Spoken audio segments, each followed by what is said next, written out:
The following is a synopsis of the rules along with some of the insights about how Musk has applied them to his businesses, as well as some of the challenging lessons that he has learned on occasions when he did not fully comprehend these principles. Number 5. Make your demands less obvious to customers. When we acknowledge that all of the conditions are incorrect, even if some of them are less so, we can make rapid progress. One of the most important mentalities to cultivate in order to achieve progress is the humility to acknowledge that we know very little. I find it intriguing that Musk makes the comment that it's particularly dangerous if a smart person gave you the requirements. For what reason? Because you might not question them enough. If you consider this in light of the fact that the hit PO, the highest paid person in the business, is frequently the one making decisions, you should take this into consideration. When analyzing a requirement, it is essential to keep in mind that requirements must come with a name, not a department. When he says this, he is referring to the name of a genuine person, a human being who is able to agree with, defend, and take responsibility for a necessity. You can't ask a department, you have to ask a person. What Musk is saying is the antithesis of the bureaucratic attitude that stifles innovation in many businesses and gives rise to systems that are too complicated to innovate in an efficient manner. There are a number of creeping symptoms, some of which include technical debt, monolithic systems, exponential increases in testing complexity, instability, and the rigidity of essential systems. Number 4. Remove requirements on a regular basis. When criteria are called into question, it is inevitable that they will be removed most of the time. This indicates that the purpose of examining requirements is not simply to improve them, rather it is to eliminate them entirely as frequently as possible.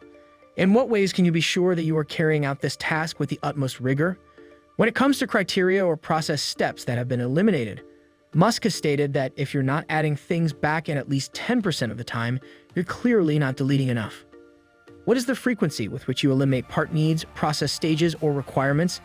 Is your approach so meticulous that you periodically find yourself needing to reintroduce something that you once eliminated?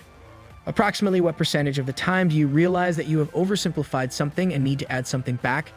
Is it 10%? Number 3. Simplify or optimize the process. Not before you have completed the first 2 steps, however. Musk does not have much to say about this, other than the fact that the natural tendency is to begin optimizing or simplifying a process or part that is defective or superfluous. The most typical mistake that a clever engineer does, according to Musk, is to optimize something that should not exist in the first place. Without even being aware of it, everyone is essentially wearing a mental straitjacket of some kind. In other words, they will work on improving the things that should not even be there in the first place. The amount of development that is slowed down by people working on things that are irrelevant is significant. A great deal. An understanding of the concept of simplifying.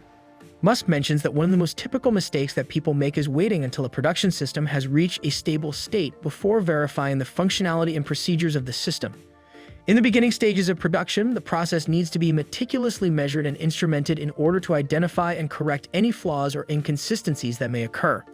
It is important to note that leaving in unneeded testing slows down production pace and causes waste through false positives, which can occasionally result in remediations that do more harm than good. This occurs once the great majority of issues have been handled. Musk's example, which can be found below, illustrates the production hell phase of the launch of the Model 3, but it is applicable to a wider range of situations. When it comes to software, one of the most common mistakes that people do is leaving in code that is intended for testing and measurement. This causes production code to run more slowly and makes it more difficult to comprehend and adjust. It is his recommendation that testing that is no longer required be removed, and that it be reintroduced only when post-production testing reveals problems, and that any unnecessary testing stages or processes be eliminated once the issues have been handled. Number 2. Shorten the duration of the cycle. Musk asserts that you can always travel at a quicker pace. You're moving too slowly, go faster, but don't go faster until you've worked on the other 3 things first. In the event that you are merely digging a hole more quickly, you're digging your own grave. Number 1. Put in place. Whether it be application programming interfaces, APIs, robots, intelligent automation, artificial intelligence, AI, the adoption of low-code or no-code technologies, the software and hardware alternatives are constantly expanding. Automate is without a doubt the most viscerally thrilling step. Watching robots weld or RPA systems take over a process that was previously performed manually and repetitively is something that we look forward to. When we perform the steps in the opposite sequence, we are automating a process that is either defective or unnecessary. This is the danger. Musk feels compelled to admit that he has made this error numerous times in the past. Doing the steps in the opposite order is the worst possible method of all. I have personally made the mistake of going backwards on all 5 steps multiple times. The statement that Musk makes is, so I have to repeat this point. A short vignette is shown below in which Musk discusses a bottleneck in the manufacturing of the Model 3, which was responsible for the single-handed compromise of the Model 3 production levels. This resulted in a significant drop in the share price in 2018, following a quarterly earnings review meeting conducted by Musk, an account of the flufferbot narrative. At the beginning of the production hell phase of the Tesla Model 3, Elon illustrates the dangers of doing the stages in reverse by using an example from the Tesla Model 3. Specifically, the engineers had stipulated that the battery pack should be insulated from the hermetically sealed shell that encased it by means of a fiberglass mat. The image on the right is taken from a listing on eBay for a used fiberglass that was removed from a scrapped Model 3. A flufferbot. Note, this is Musk's phrase, not mine, as a robot that was intended to lift the lightweight blanket and deposit it on top of the battery. Musk made this investment so that he could stay up with the competition. This became an insurmountable challenge when it came to getting the robot to perfectly position the mat. There were occasions when the robot was unable to properly hold the mat, and there were other moments when it piled up the material off-center.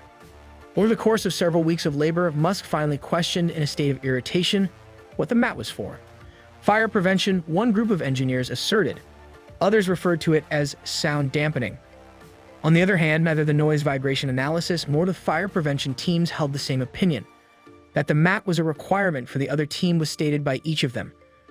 Musk had a test version of the Model 3 created without the mat when it was determined that fire prevention was not an issue. Extensive measurements using microphones and other measurement equipment revealed that there was no difference in the amount of noise or vibration in the Model 3, regardless of whether or not the mat was there. The experience was so real that it felt like I was in a Rube Goldberg cartoon.